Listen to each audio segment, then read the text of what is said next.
Welcome to the Piston Fanatic. I am your host, Dave Dalton, and I'm excited to share my passion and perspective of our Detroit Pistons as we go on this fantastic voyage together. I've been a die-hard Piston fan since the days of Dave Bing and Bob Lanier. I've also been the varsity basketball coach of a very successful program in northern Michigan. Well, Piston fans, our Pistons just got finished knocking off the Oklahoma City Thunder in Oklahoma City, 118 to 116. And it's only our third preseason game. We've been off for a week, and so that was really cool.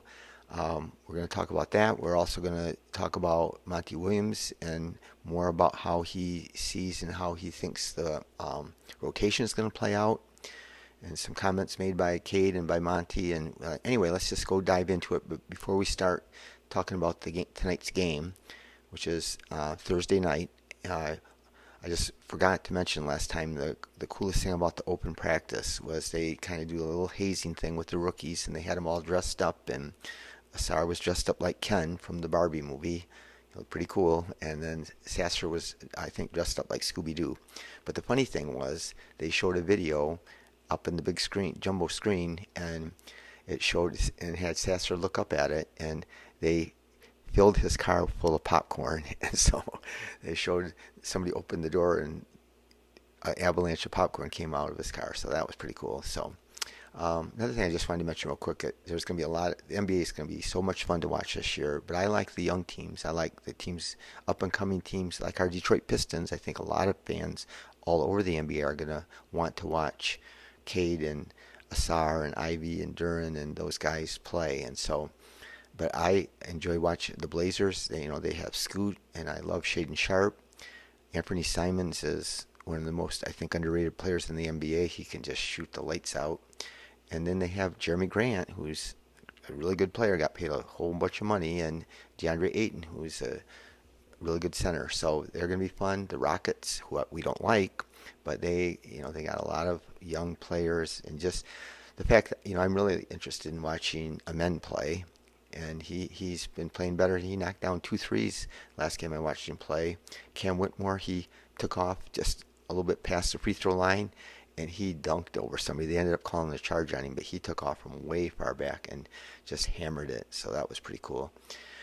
But we were going to talk about Oklahoma City. They're going to be fun to watch, and they just made a trade. So their general manager, who I praised last episode and talked about how great he is, and they're set up better than anybody in the NBA. They have all these great young players, and they're going to be a fun team to watch. And we're going to talk about Chet. He was just Superman tonight, and he's been playing great all preseason. He's played great against Victor, and he played great against the Celtics, I think, or some other really good team. They just took it right to him. But anyway, they made a trade. The Rockets had Kevin Porter Jr., who strangled his girlfriend, who was a former NBA, WNBA player. But anyway, so he's, in big trouble. And so they traded him to get rid of him. And then Oklahoma City traded him, and they got 2 second-round picks for him. And then they waived him immediately. So he's not going to be on their team, but just a lot of people would have been afraid to look bad, but Oklahoma City, they are merciless. So Oklahoma City, in the next 7 years, they have 22 second-round picks and 15 first-round picks in the next 7 years to go along with all the talent they've got. So, I love my Pistons. I wouldn't trade them. I've been a Piston fan, like I said, for 60 years, or almost 60 years, but if I were to pick a team, that would be the team, because they got all these assets and all these great young players, and so they can make like any move they want, and they're just going to be loaded. But they get 2 second-round picks, 2 more second-round picks, and so they trade it, but they also got rid of some money to match, and so they took on Victor Oladipo and Jerome Robinson Earl, and some people think the Pistons might try to go after him, and but some people, there was a rumor, speculation, I think, that the Pistons might try to trade for Oladipo, who I loved. When he was coming out of college, I wanted the Pistons to get him so bad, and he got picked before the Pistons had their pick, and so, but he's been just injured terribly. He's been an all-star, but then he's been injury after injury. So I'm not interested in trading. They're talking about trading Alec Burks for him. So, I'm not going to trade Alec Burks for him. So that anyway, another interesting player that came available. The Nets waived Darius Baisley, and he's only 23, 6'8", and this past year he shot like 38% on threes. So, we have that open roster spot, and we have, we got the first waiver claim and stuff. So, yeah, okay, well, let's start talking about the Oklahoma City Thunder game. And like I said, they ask Monty why. So now we haven't played in a week. Now we're playing back to back. We play tomorrow night again, which is crazy, and Monty thinks it's crazy too. He doesn't know why. I don't know who schedules these preseason games. Some teams have 6 games. I know the Lakers have 6 preseason games. I think Oklahoma City had 5. We only have 4. And then 2 of them are back to back. So it seems ridiculous. But Pistons looked really good on the fast break. When we got out and ran in transition, our offense stumbled sometimes, but when we were running, like I said earlier, our fast break is going to be phenomenal, lethal. We're just going to be really, really tough. But Amen Thompson, he put on a show. He's a rookie. If he plays like this the rest of his career, I'll take it. He only played 22 minutes, 5 for 8, 2 for 3 on threes. Baby, if he shoots like that, he is going to be all NBA. He was 6 for 8 from the line, which is fantastic for him. He had 8 rebounds in 23 minutes, 3 assists, 2 steals, and 1 block, 18 points. That is a stat line. Get him on your fantasy team because he'll fill them all the categories up. So it is really exciting to have a player that good, that's that good on defense, that's that unselfish, that and I'm sure his shot is not going to be like this every game. But I love the way he took it to the basket. He just drove right in on them, and he drew a lot. He got 8 free throws in 22 minutes. So that's another thing that's going to make him valuable. So Stu played 22 minutes. He was 4 for 12, and he was 0 for 7 on threes. And I think the first game he was 0 for 6. And then I think he had a game where he was 2 for 4 in the second game. So all the Stu lovers, and I know people, I do love Stu, but everybody's saying all preseason, all off season, if Stu can shoot the 3, we're counting on Stu shooting the 3, and he still could. He still can get it turned around because he had some good streaks and some bad streaks, but they're leaving him wide open. So he's not a great defender. He's a good defender. In this game tonight, he closed out late on 3-point shooters in the corner, and he was late getting there. They were open. They made threes, 2 out of 3 threes. And his threes are wide open. They're not even guarding him, and he's still 0 for 7. So he did shoot good from 2, so he was very good from 2. He was 4 for 5, and he got some good passes to him, and he finished right under the basket. And he had 4 rebounds, 2 turnovers, and 10 points. So we'll see how that's going to be a thing to monitor throughout the season. How long does he get to just be given? I know Troy loves him, and a lot of people love him because of his work ethic. Monty admires him and says he's a leader. You could see how it was evident what a great leader he was just at the open practice. He was, and even laughing and joking with the rookies. He made it really cool for them. So, Duren, he didn't have a great game. I was excited to watch him play against Chet, but Chet outplayed him, but he still was 4 for 6. He got lots of nice passes where we threw alley-oops, and he dunked it, but he got a couple shots blocked, I think, and he was 3 for 4 on free throws, which is about what we need him to shoot. If he can make 3 out of 4 all year, we're in business. He had 7 rebounds, which is great for 21 minutes and 2 blocks, which is real good, and 11 points. So that's a real solid game for him. I also was excited to see Cade play against Shea, and Shea didn't play. So that was a little disappointing because I wanted to see them go head to head. But they still had Jay Will who played, and Chet that played, and Giddey that played. So they had real good players playing. So we played them October 30th in a real regular season game. So that's going to be fun to watch. So think it's at their place again. But Cade,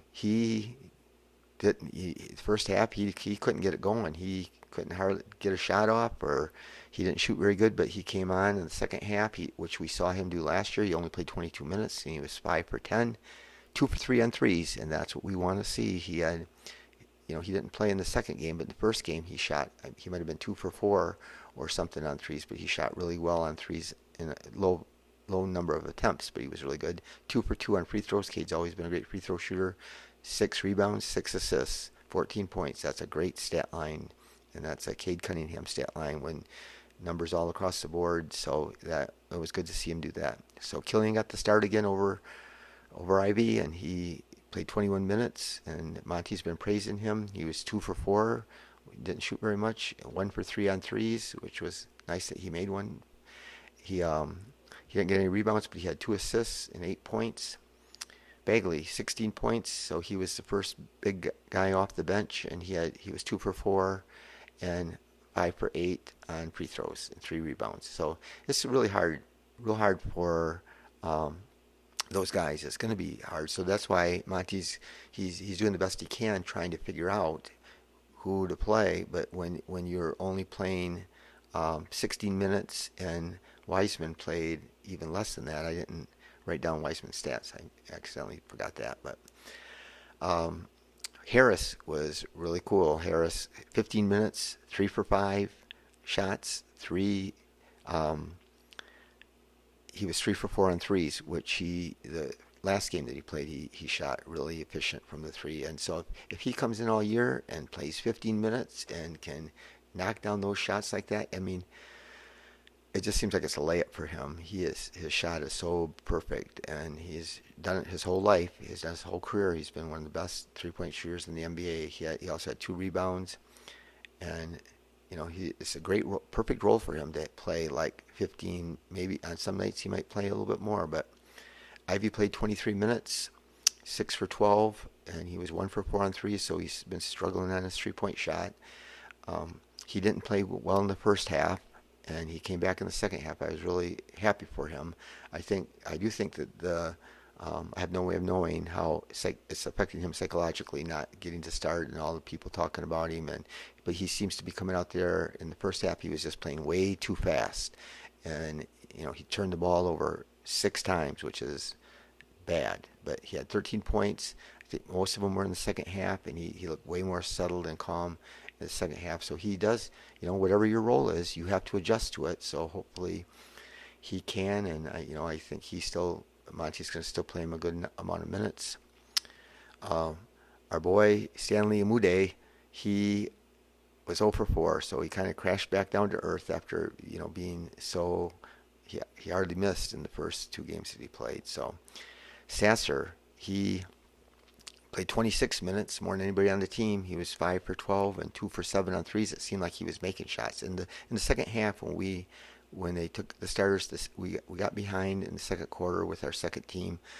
Our starters came in the third quarter, and they played really great and got the game down either close or tied, or we were up by 1. I can't remember. But then when the bench came in, then Ivy and Sasser started cooking, and anyways, he ended up with 4 rebounds, 6 assists, which is really good again, and 16 points. So we did get destroyed, points in the paint, even though the rebounding numbers were just almost identical. But we had 42 points in the paint, and they had 62, but that's a lot of drives. So Giddey drove the ball right down our throats. I thought he did better than it seemed like. Sometimes you watch a game and it seems like a guy's tearing you up, but Giddey was only 5 for 12, and he forced it right down our throats a few times and scored a few times. But he was 0 for 2 on threes and 4 for 8 on free throws. So he's not a great shooter. That's going to be the thing that's going to decide whether he's a great player or not. He showed signs of improvement on his 3-point shot last year, but he had 7 rebounds and 7 assists. So he's like a 6'9" point guard. He's been really good. But Chet didn't play in the second half, so things might have been different. But he only played 14 minutes. He was 4 for 9, 1 for 3 on threes, 1 for 1 from the free throw line, and he had 3 blocks. But he looked impressive blocking those shots, and he had 10 points. And he blocked some other shots that he got called for fouls, so he got in a little bit of foul trouble right away. And I told you how much I like Jalen Williams from Oklahoma City. He was 26 minutes, 7 for 15.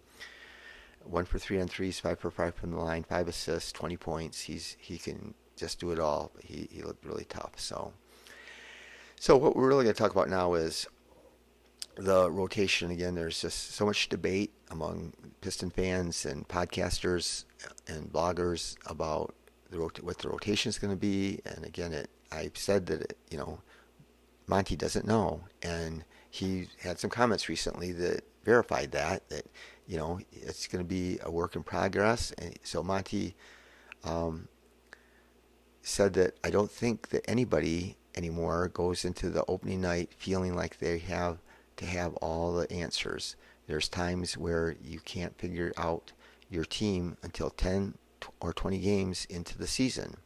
And yeah, I've been saying this.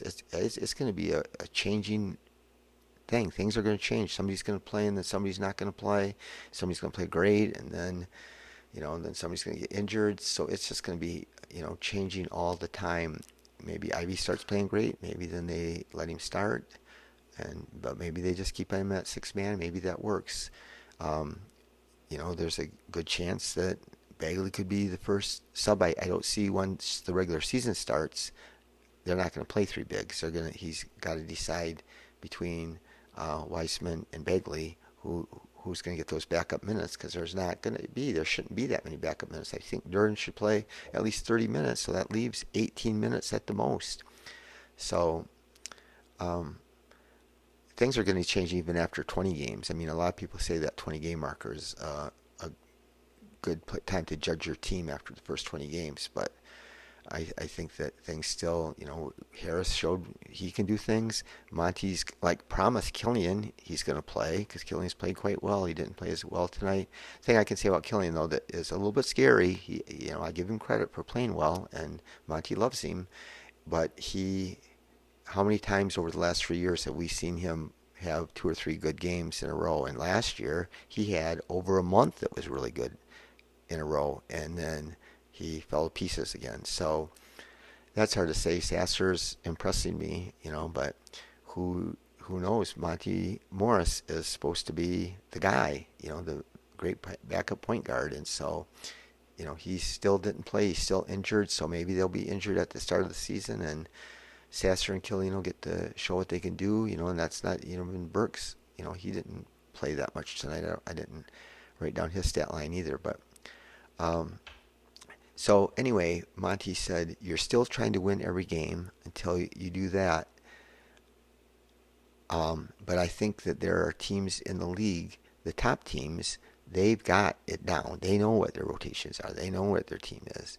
There's about 15 of us that are still in a position where it's like we need some time to make sure that we're seeing what we need to see. I don't think that's a bad thing, especially when you have a new team like ours, and so that's a huge thing. We have all these new players. Well, we have that are going to be arguably in our rotation. We have Harris and Monty Morris, and then we have the 2 rookies, Ausar and Marcus Hasser, and so and then we got a brand new coaching staff. Every coach on this coaching staff is new, so everybody's adjusting. All the players have never played in this system, the offensive and defensive system. So there's just a lot of things that are just going to be in constant flux, where we're just going to have to wait and see what happens. So it's nice to see, though, that Duran's healthy and Cade's healthy. That was good to see. And like I said, Monty said he thought he thought it was ridiculous that we are playing back to back. But here's a good thing, that it was fun here. Cade, talking about Monty, said, I love the way that he pushes us. He calls things the way he sees them. That honesty and bluntness towards us, especially for a young team. And obviously the systems that we have, I think, has been great for us, and it'll continue to get better as he learns us and we learn him. And that's what I had been alluding to earlier. It's just going to be a process of figuring out. In that process, like I said, there's going to be stretches where one guy looks good and other guys don't. And Monty's going to adjust and tweak his system to fit the players. And so the rotation is just going to be just a continual thing. So they talked to Monty about what Cade said, and Monty said, I hope that my bluntness can't be interpreted as disrespect, and it can. I mean, I know coaches. I talked to my players about this before. That you can say the same exact words to somebody, and depending on how you um, say them, it can impact people differently. And so I think that um, I think that he does have to be careful. I'm not sure. I'm not there, so I'm not sure how he's saying it, how he's communicating it. Oops, sorry about that. Got my microphone. But I know that there's even differences in players. You can't speak to one player, everybody the same way. Everybody's different, and so that's going to be interesting to see how he handles that. And I know that another thing that Monty talked about was how having Ausar out there to guard the toughest player on the other team, and then Cade won't have to guard that player, so he won't have to expend that energy. I'm not exactly so sold on that. I think that Cade didn't always guard the best player on the other team, the best wing on the other team. Cade didn't, and Cade likes that challenge. But it does tire you out if you got a guy that's getting real, especially guys that get heavy usage. So, or if you have to chase Steph Curry around the court, you're gonna not have much left at the offensive end. So, but Monty also talked about Bogey, and I haven't heard anything from him all preseason from the first day of camp, and I finally heard him say about how great Bogey is, how he can score in every different way, and what a great shooter he is, and how his man's got to stay within 2 feet of him wherever he's at, so that otherwise he's going to get a three, and he can score off the dribble, he can post up guys even his own size, and that's just going to be great. Everybody likes to play with Bogey. Plus, Bogey's a gamer. He's going to go out there and fight and play hard. So anyway, I'm probably going to come on and do a podcast after tomorrow night's game. It'll be fascinating to see how Monty works at, if he's going to still play guys 20 minutes or if he's going to just rest all the starters and just play the bench guys. So it'll be interesting, but it's so much fun to watch these guys play. That's the bottom line. The bottom line is I love watching them play, and it's going to be really more exciting once they get things going. It is going to be a challenging season. It is going to be a season, I think, full of ups and downs. But like I said, just watching our fast break, and we got guys that can throw the lob and make great passes. And Ausar looks sensational tonight. He didn't look like a rookie. He looked like he looked like an all-star. That's what he looked like. So, and then, like I said, Cade's got off to a slow start, but he came on. Anyway, I'll quit rambling, but I thank you for listening. I appreciate every one of you for commenting and things. I try to respond to every comment, and I appreciate them. And I hope that you can tell a friend about this podcast. If you know anybody that loves the Pistons, share this podcast with them. If you're watching on YouTube, please subscribe and leave a thumbs up. If you're watching on Spotify, leave a 5-star review.